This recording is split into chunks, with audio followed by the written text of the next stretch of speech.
(9월 25일) 월요일, 그리스도인이 지닌 불빛. 독일의 한 작은 예배당은 성도들이 앉을 자리가 정해져 있습니다. 또한 아무리 어두워도 예배당 안에 불을 켜지 않습니다. 성도들은 예배 시간 전에 미리 교회 앞마당에서 준비된 초에 불을 붙여 예배당 안으로 들어갑니다. 한 사람 한 사람 불을 붙이고 예배당에 들어가도 실내는 여전히 성경을 볼 수 없을 정도로 어둡습니다. 그러나 시간이 흘러 모든 사람이 자리에 앉으면 예배당은 불을 켜지 않아도 빛으로 환해집니다.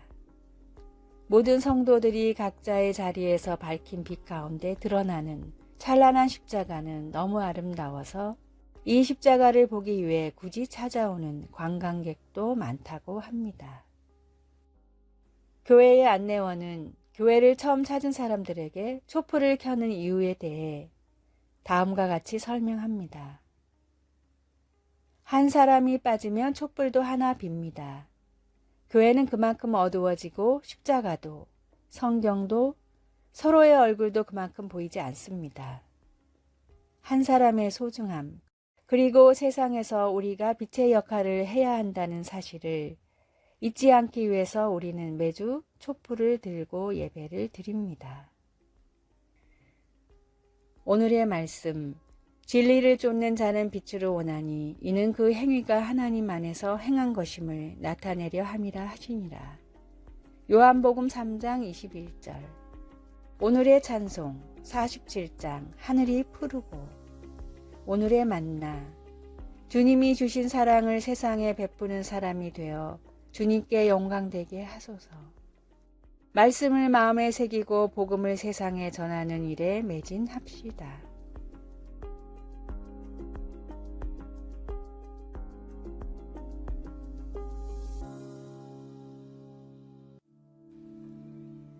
(9월 26일) 화요일, 종의 마음. 요리사, 행사기획자, 영양사, 간호사 등등 여러 직업 속에서 이들이 하는 일은 오늘날의 엄마들이 늘 수행하는 임무의 일부에 지나지 않습니다.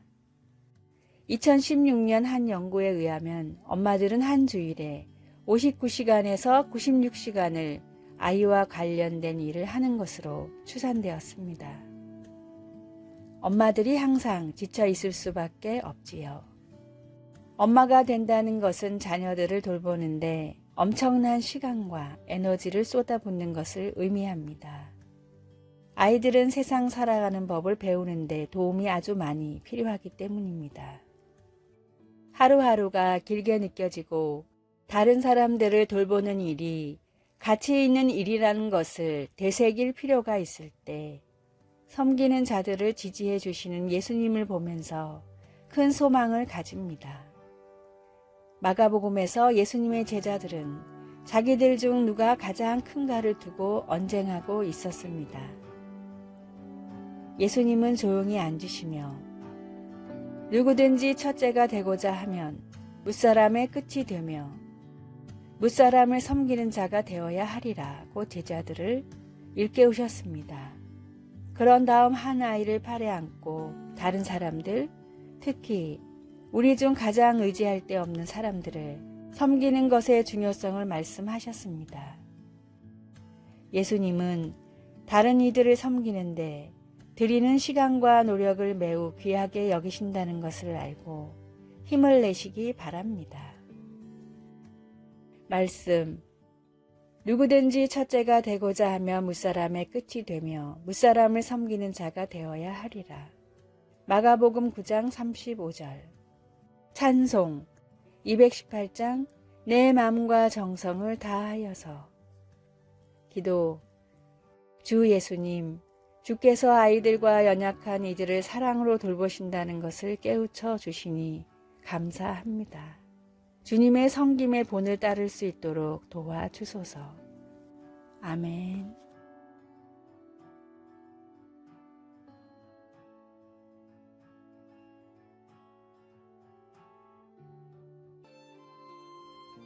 (9월 27일) 수요일. 편견이란 색안경. 영국의 극작가 조지 버나드 쇼는 어느 날 영국의 유명한 예술 평론가들을 모아놓고 자신이 구입한 조각을 소개했습니다. 제가 힘들게 구한 귀한 조각입니다. 바로 프랑스의 유명한 조각가 로댕의 작품입니다. 버나드 쇼의 소개를 들은 평론가들은 일제히 혹평을 했습니다. 구도가 좋지 않다느니, 작품이 생생하지 않다느니, 여러 이유가 있었고 칭찬은 하나도 없었습니다. 평론가들의 열띤 혹평을 듣던 버나드 쇼는 자신이 큰 실수를 했다며 작품을 다시 소개했습니다. 여러분 죄송합니다. 제가 큰 착각을 했군요. 사실 이 작품은 그 유명한 천재 미켈란젤로의 작품입니다. 이 말을 들은 평론가들의 얼굴이 하얗게 질렸습니다. 미켈란젤로는 예술 평론가들이 가장 좋아하는 예술가였기 때문입니다. 영국의 예술 평론가들이 프랑스 사람이라는 이유로 로댕의 작품을 제대로 보지도 않고 무조건 싫어한다는 걸 알게 된 버나드 쇼가 준비한 깜짝 이벤트였습니다. 편견을 가진 사람은 사람도 사물도 제대로 볼 수 없기에 많은 가능성을 놓칩니다. 세상 사람들이 누구보다 피하던 사람들에게 예수님은 가장 먼저 찾아가셨고 복음의 기쁜 소식을 전하셨습니다. 내 생각과 잣대로 사람을 판단하지 말고 오직 주님이 주신 사랑의 마음으로 다른 사람을 바라보십시오. 오늘의 말씀. 나의 판단을 주 앞에서 내시며 주의 눈은 공평함을 살피소서. 시편 17편 2절. 오늘의 찬송 430장. 주와 같이 길 가는 것. 오늘의 만나. 편견 없는 순수한 마음으로 다른 사람들을 대하는 겸손을 주소서. 삐뚤어진 시선으로 세상을 보지 말고 주님의 시선으로 세상과 상황을 봅시다.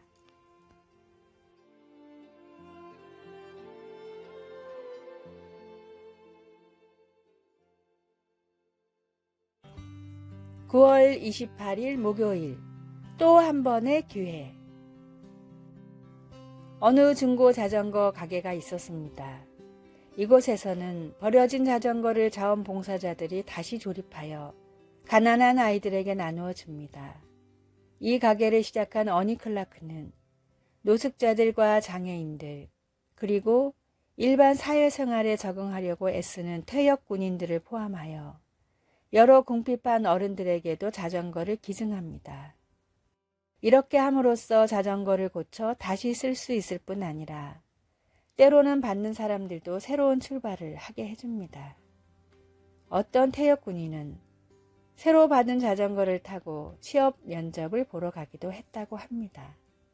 또 한 번의 기회는 사람의 인생을 바꾸기도 하는데 특히 그것이 하나님으로부터 온 것이라면 더욱 그렇습니다. 이스라엘 백성들이 비굴하게 뇌물과 사기와 그 밖의 나쁜 죄들을 범하던 시기에 미가 선지자는 하나님의 그런 은혜를 높이 찬양했습니다. 미가의 한탄처럼 당시 경건한 자가 세상에서 끊어졌고 정직한 자가 사람들 가운데 없었습니다.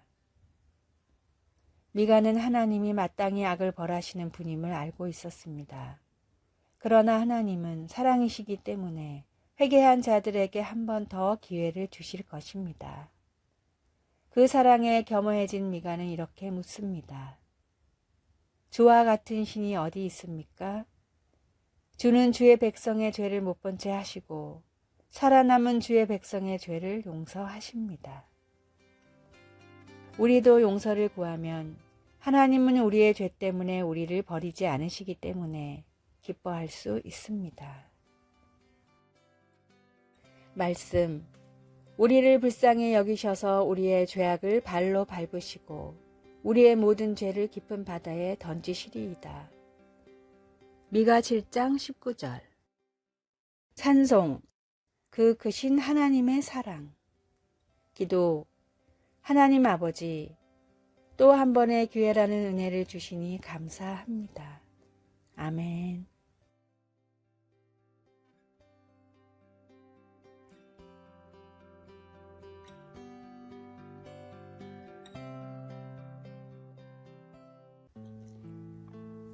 (9월 29일) 금요일.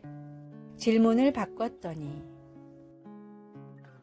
미국 군인을 대상으로 다음과 같은 심리학 실험이 진행됐습니다.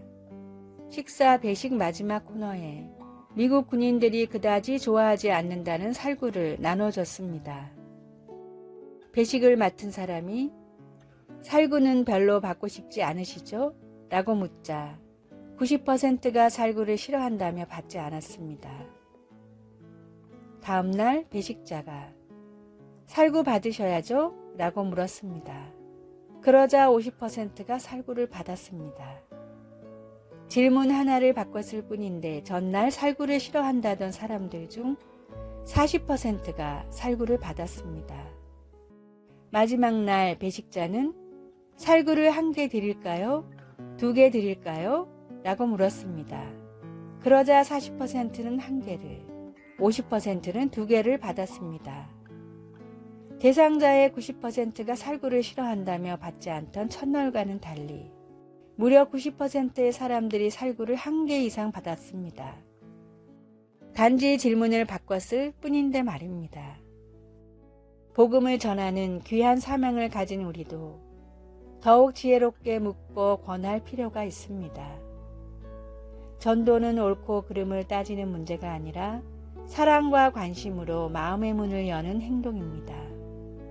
사랑과 덕을 세우는 행동으로 부드럽고 담대히 복음을 전할 때 다른 모든 일은 성령님이 책임져 주십니다. 우리가 할 일은 용기와 사랑으로 이웃에게 다가가는 것뿐입니다. 구원을 받아도 안 받아도 그만인 것이 아니라 언젠가는 반드시 받아야 하는 중요한 것으로 전하고 느끼게 만드십시오. 오늘의 말씀. 그러나 원수와 같이 생각지 말고 형제같이 권하라. 데살로니가후서 3장 15절. 오늘의 찬송 96장 예수님은 누구신가. 오늘의 만나. 주변 사람들과 지혜로운 관계 속에서 친절하게 복음을 전하게 하소서. 생명을 살리는 구원의 복음을 쉽게 믿고 싶은 마음을 갖도록 전합시다.